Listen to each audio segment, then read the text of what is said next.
مفتی طارق مسعود صاحب کے دل نشیں انداز بیاں کے ساتھ جو صلاحیت ہے اس کا علم ہو، مگر اس صلاحیت کو اپنا کمال اگر سمجھنا شروع کر دیا تو یہ تکبر ہے جو اللہ کو پسند نہیں ہے.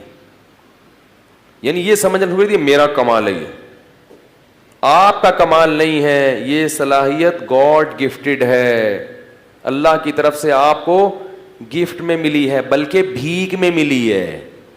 گفٹ تو اپنے جیسوں کو دیا جاتا ہے، ہم تو کیا ہیں؟ بیکاری.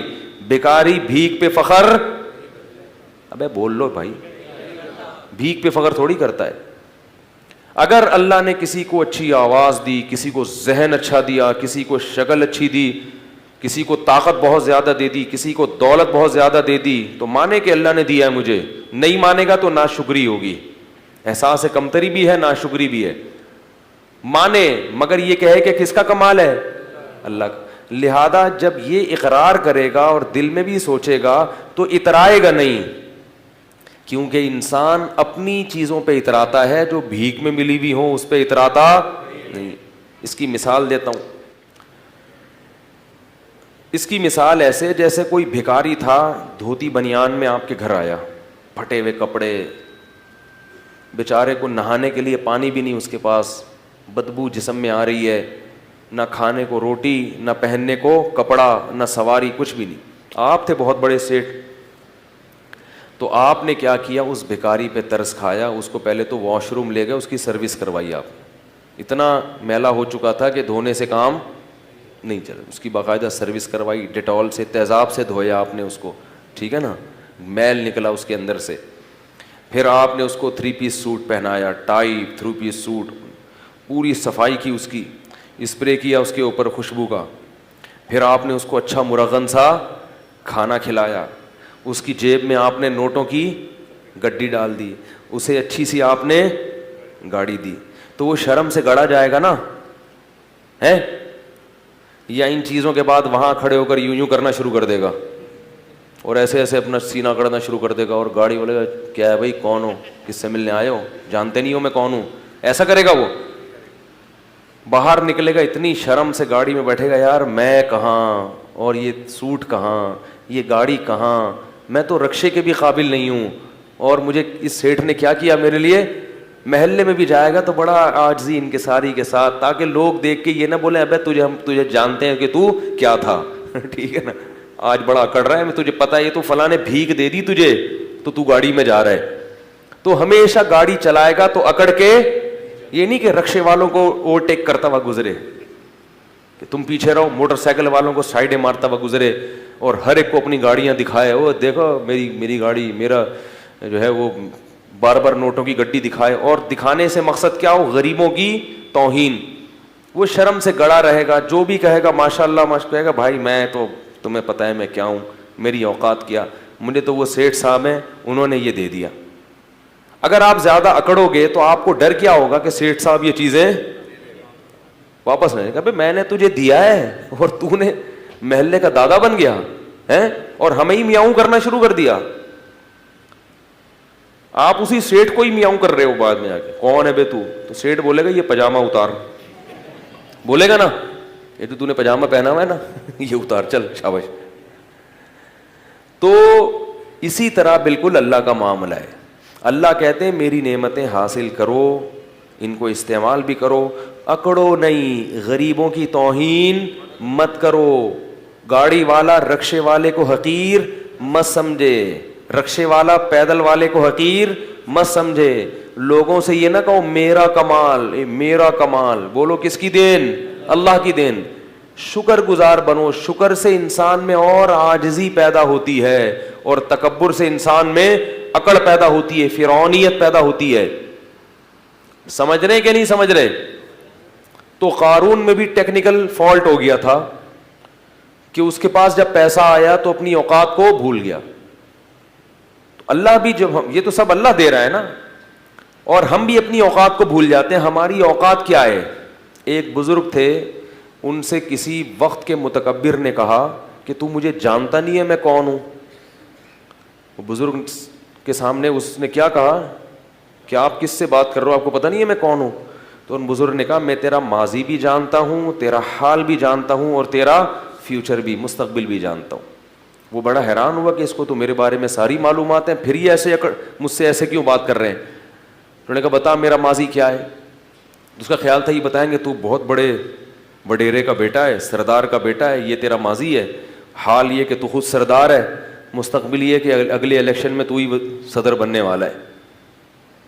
تو اس کا خیال تھا کہ یہ میرا ماضی اور حال اور مستقبل بتایا جائے گا. آواز آ رہی ہے سب لوگوں کو؟ تو اس نے کیا بتایا ان بزرگ نے, ان کا تیرا ماضی یہ کہ تو پانی کا ایک گندا اور غلیظ قطرہ تھا, کپڑوں پہ لگ جائے تو دھوئے بغیر نماز نہ ہو, جسم سے نکلے تو غسل کیے بغیر طہارت حاصل نہ ہو. وہ غلیظ چیز تھی جس سے اللہ نے تجھے بنایا. اور حال یہ ہے کہ تیرے پیٹ میں ابھی بھی کئی کلو گندگی بھری ہوئی ہے, ذرا سی ہوا خارج ہو گندگی نہ نکلے, صرف وہاں ہوا جو پاس ہو کے آئے گی نا وہی اگر نکل آئے تو لوگ اپنی ناک کو پکڑ کے بھاگ جائیں گے یہاں سے. ہر وقت پیٹ میں گندگی لے کے تو کیا کرتا ہے, گھومتا ہے 24 گھنٹے. اور تیرا مستقبل یہ ہے کہ ادھر تیری روح نکلی اور ادھر تیرے جسم میں سڑاند پیدا ہونا شروع, پھول کے پھٹ کے کیڑے پڑ جائیں گے. اس زمانے کے لوگ بڑے نرم دل ہوتے تھے, فوراً وہ توبہ کر لی. اس نے کہا آپ نے بالکل صحیح کہا. اصل تو یہ ہے ماضی بھی گندا, حال بھی گندا, اور مستقبل تو بہت ہی گندا. تو یہ انسان اپنی اوقات بھولتا ہے اور پھر کیا کرتا ہے, وہ میں اکڑ غریبوں کو, جو اپنے سے کمتر لوگ ہیں ان سے تمیز سے بات کرنا چھوڑ دیتا ہے. یہ بہت غضب والی بات ہے.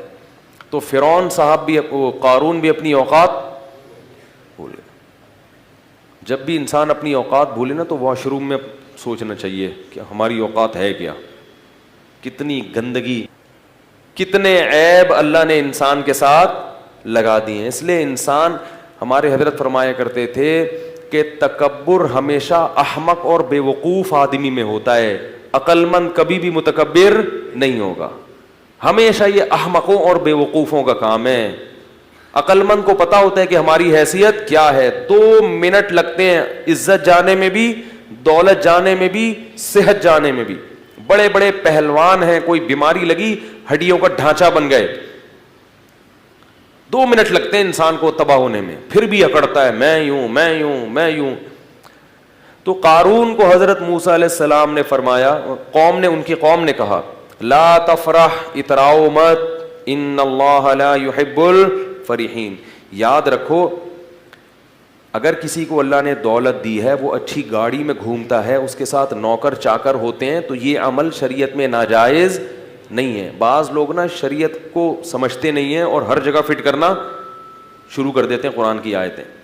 اترانا کسے کہتے ہیں یہ میں نے آپ کو بتا دیا. محض خادم کثرت سے رکھنا, خدمت گزار. اگر اللہ نے آپ کو پیسہ دیا تو آپ خادم رکھ سکتے ہو, 10 خادم رکھو, آپ خادم بھی رکھو, گاڑی بھی اچھی رکھو, کپڑا بھی اچھا پہنو, لگژری لائف اسٹائل اختیار کرو. تو اللہ کی نعمتوں سے لطف اندوز ہونا یہ تکبر نہیں ہے, اللہ کی نعمتوں پہ اترانا یہ کیا ہے, تکبر ہے.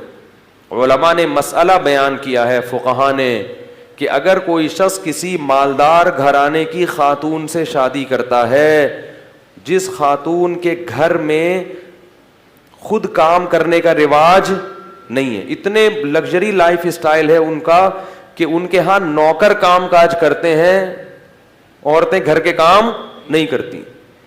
تو فقہاء نے لکھا ہے کہ اگر ایسے گھرانے سے آپ بیوی لے کر آئے تو آپ اس سے گھر کی خدمت نہیں کرا سکتے, بلکہ آپ کو اس کے لیے نوکر کا انتظام کرنا پڑے گا. کیوں؟ قرآن کہتا ہے عاشروہن بالمعروف, عرف کے مطابق ان سے پیش آؤ. تو ان کا عرف یہی ہے کہ ان کے ہاں کام, پیسہ اللہ نے زیادہ دیا ہے تو بھائی وہ کہتے ہیں ہمیں پیسہ ہے تو ہم کیوں پکائیں روٹی, ہم نوکر رکھ لیں گے. تو یہ جائز ہے اس میں, اگر ہو پیسہ, نہیں ہے تو خام خواہ میں شو بازی کی کوشش نہ کرو, قرضے لے لیکن صرف دنیا کو دکھانے کے لیے کہ ہم لوگ اصل میں بہت اعلیٰ خاندان کے ہیں, ہمارے ہاں خود کام نہیں ہوتا, نوکر ہمارے ہاں روٹی پکاتا ہے, نوکر کو دینے کے لیے تنخواہ ہے نہیں. تو ایسا نہ ہو شو بازی اچھی چیز نہیں ہے. اگر اللہ نے دیا ہے تو ٹھیک ہے, نوکر رکھے جائیں, ماسیاں رکھی جائیں.